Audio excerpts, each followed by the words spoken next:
뭐지? 뭐라고 하는 거지? 하하하, 그죠. 분위기는 좋은 것 같은데.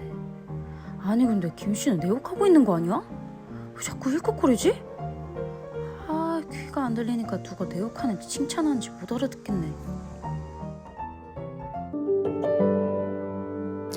안녕하세요. 손녀딸 윤희입니다. 나이가 들면서 자연스럽게 찾아오는 청력저하. 이런 분들은 보청기의 도움을 받으며 일상생활을 해나가는데 무리가 없지 않을까 궁금하셨던 분들이 계셨을 것 같은데요. 이런 분들을 위해 준비했습니다. 독일스타 보청기 황현준 대표님을 모시고 보청기에 대한 모든 이야기를 나눠보도록 하겠습니다. 안녕하세요, 대표님. 네, 안녕하세요. 네, 먼저 자기소개 부탁드리겠습니다. 저는 부산에서 이 보청기를 한 30년 운영해온 독일스타 보청기 대표이사 황영준입니다. 네, 반갑습니다. 네, 오랜 시간 동안 보청기를 제작해 오셨는데요. 본격적인 인터뷰에 앞서 보청기란 무엇인지 이 질문을 먼저 드려야 할 것 같아요. 보청기란 무엇인가요? 보청기란 사람에서 가장 중요한 감각인 들을 수 있는 부분인데 그걸 좀 더 잘 듣게 해주는 부분이죠. 아, 좀 더 잘 듣게. 그렇다면 보통 청각장애가 있거나 청력이 저하된 어르신들이 이용하는 걸로 알고 있는데요. 어떤 분들이 주로 이용을 하시나요? 예, 주로 노인성 난청이지요. 나이가 들어감으로써 자연히 저하되는 어떤 난청, 특히 한자 젊을 때 보면은 길을 갖다가 이래 소음 속에 노출된 분들, 그분들이 주로 있는데 요즘 젊은 사람들도 많아요. 아, 그렇군요. 그러면 보청기는 어떤 원리로 작동이 되나요? 보청기는 간단히 생각하면 전자제품이랑 똑같아요. 마이크가 있고, 그 다음 정폭기가 있고, 그 다음 스피커가 있는데 요즘은 디지털화 돼가지고 컴퓨터로 소리를 본인한테 맞게끔 조정해 나갈 수가 있어요. 아, 그러면 쉽게 정리해 보자면 마이크로 소리를 넣고 안에 증폭기로 소리를 변경시키고 스피커로 넣는 거라고 생각할 수 있겠네요. 아, 그렇군요.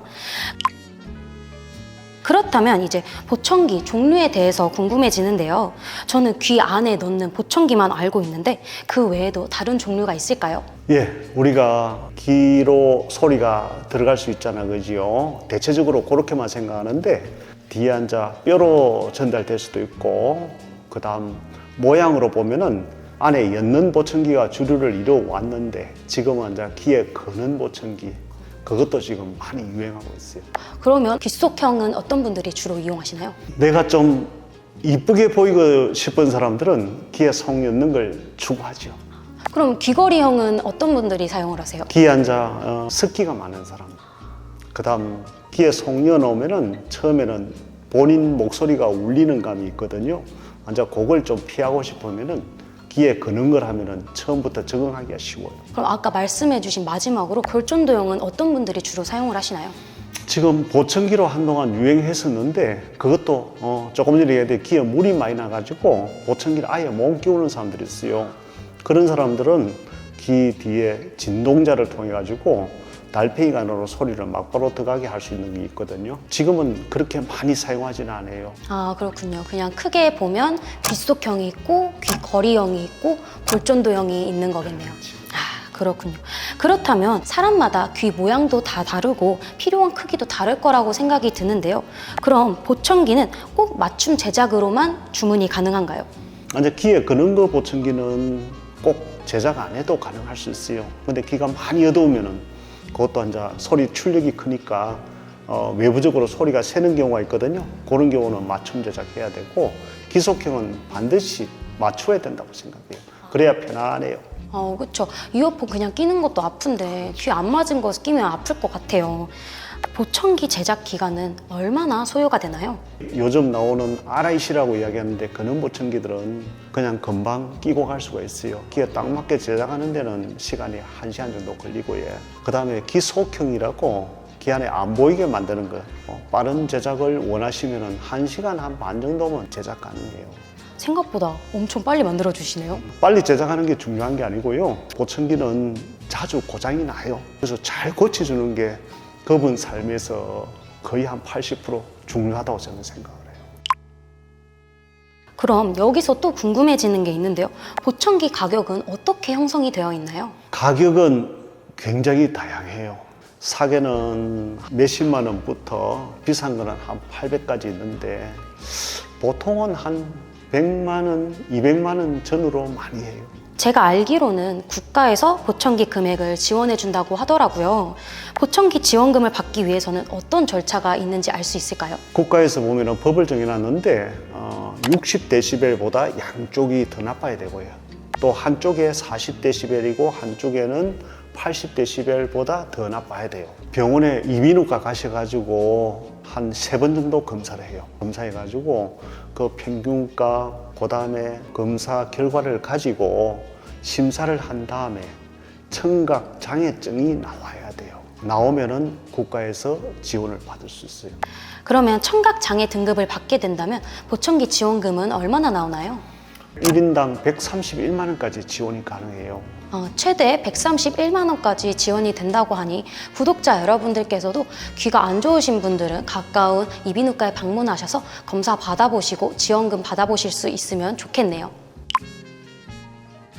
그러면 내게 잘 맞는 보청기 어디서 구매하는 게 좋을까요? 비싼 가격이기도 하고 한 번 사면 꽤 오랜 시간을 사용해야 하는 기계다 보니까 한 번 살 때 첫 구매가 중요할 것 같습니다. 안경은 안경원에서 시력 검사도 하고 안경 구매도 할 수 있는데요. 보청기도 그렇게 구매가 가능한가요?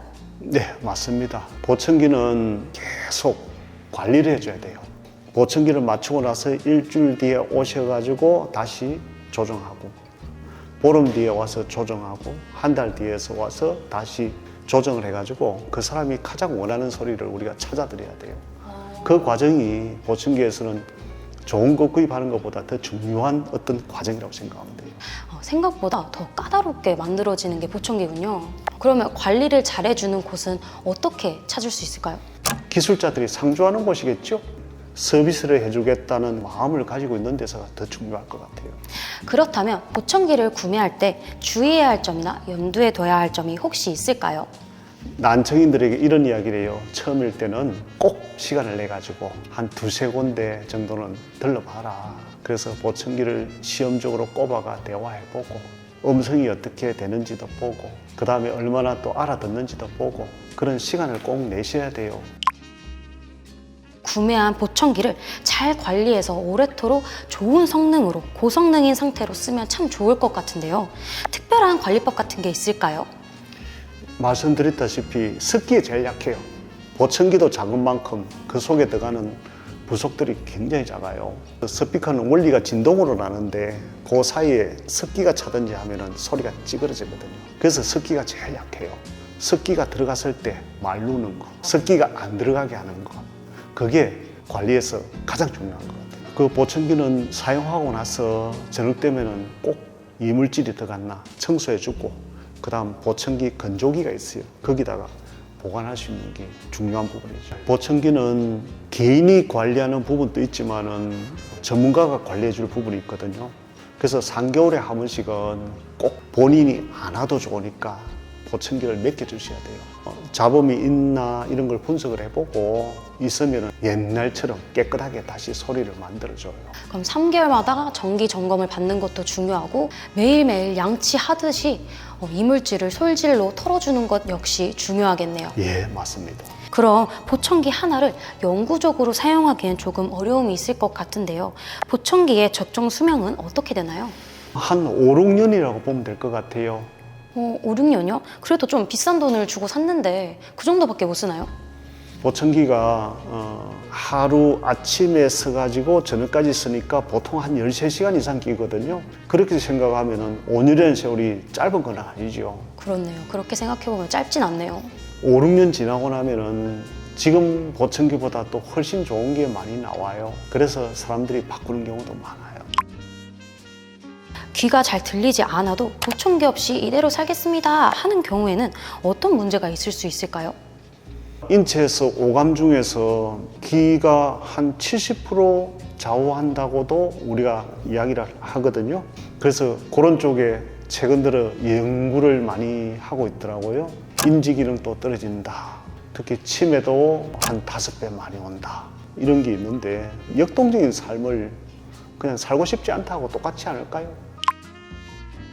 대표님은 아무래도 오랜 시간 보청기 업계에 종사하셨는데요. 이와 관련된 직업병도 있으신가요? 네, 있죠. 어떤 것들이 있는지 말씀해 주실 수 있나요? 지하철 같은 데 보면은 음악을 주위에 시끄러울 정도 크게 듣는 사람 있죠. 맞아요. 그러면은 이렇게 듣다가 보면은 제가 이런 쪽에 근무하는데 아마 저희들을 찾게 될 거라고 이야기해 주면은 음악을 낮춰요. 아, 그렇겠네요. 저도 지하철에서 음악을 크게 들었던 경험이 많이 있는데 저도 앞으로 조금 조심을 해야겠네요. 스쳐간 인연 중에 가장 기억에 남는 손님이 계신지 여쭙고 싶습니다. 지금 딱 떠오르는 손님이 있으신가요? 예, 저희들이 어린이들 보청기 무료 기증 사업을 오랫도록 하고 있는데 특수교육학과 선생님의 부탁으로 저희들이 무료로 보청기를 한 개를 맞춰 드렸는데 생각보다 효과가 너무 좋아요. 그래서 즐거워가지고 한 개 더 맞춰 드렸거든요. 성장해 가면서 공부도 잘하고 대학교도 가고 이렇게 성장해 나가는 모습을 볼 때 저희들이 굉장히 보람이 있었죠. 그러게요. 학생 입장에서도 이렇게 무료로 맞춰주셔가지고 덕분에 잘 듣고 잘 공부해서 너무 좋았을 것 같네요. 이제 저희 콘텐츠에 공통 질문만 남아있는데요. 대표님께서 30년 동안 보청기를 해오셨다고 들었어요. 그렇다면 30년 전으로 돌아간다면 이루고 싶으신 꿈이 있으신가요? 다시 보청기 할 것 같은데요. 지금 보청기를 하면서 어떤 다른 목적을 가지는 것보다 보람이 있는 것 같아요. 잘 듣게 해드림으로써 그분 사람들이 즐거워하는 거. 제가 잘 들리게 해주면 그 사람이 즐거워요. 내가 잘 들리게 못 해주면 고통스러운 삶을 살거든요. 그렇죠. 그래서 지금은 보청기 하나를 만들어준다기보다는 그 삶을 즐거움으로 끌어준다 생각하면은 저한테는 굉장히 보람이죠. 대표님의 그런 마인드 덕분에 많은 분들이 도움을 받으셨던 것 같습니다. 대표님의 10년 뒤에는 어떤 일을 하고 있을 것 같으신가요? 최근에 뉴스 많이 나오는 게 노인들은 오래는 사시는데 다들 삶의 질이 다 떨어져 버려요. 기가 어두우면 더 떨어져요. 제가 관리하는 한 14,000명 이상의 손님들을 치매가 좀 더디게 오게 해주는 그게 지금은 내 가장 중요한 거라고 생각해요. 저는 그 분야에 좀 더 한 매진해볼까 싶어가지고 최근 들어 또 치매에 대해서 열심히 또 공부해보고 있어요. 가능하신 한 오랫동안 하시면 너무 좋을 것 같네요. 일단 건강 만들어야죠. 건강하게. 좋습니다. 지금까지 보청기가 무엇인지 그리고 보청기를 어떻게 구매하는지부터 시작해서 청력 건강 그리고 대표님 스토리까지 들어봤는데요. 오늘 인터뷰 함께 해주셨는데 어떠셨나요? 아이고 돌아볼 수 있는 계기도 됐고 참 보람 있는 것 같아요. 앉아 옛날로 치면 한갑 지나도 한참 지났는데 나를 돌아보고 다시 또 열심히 할 수 있는 에너지를 얻은 것 같아요. 제가 도리어 고맙게 생각해요. 아닙니다. 귀한 시간 내주셔서 정말 감사합니다. 고맙습니다. 오늘은 듣는 즐거움을 나누고 계신 독일스타 보청기 황현준 대표님을 모시고 이야기를 해봤는데요. 여러분들은 어떠셨나요? 후기는 댓글로 남겨주시면 좋을 것 같고요. 이 영상이 도움이 되셨다면 구독, 좋아요, 알림 설정까지 꼭 부탁드리겠습니다. 그리고 다음 영상에는 보청기 제작 과정 체험 영상이 준비되어 있으니까요. 그 영상도 많은 관심 부탁드리겠습니다. 손녀딸 윤희는 다음에도 더 유익하고 똑부러지는 정보로 놀러 올게요. 감사합니다.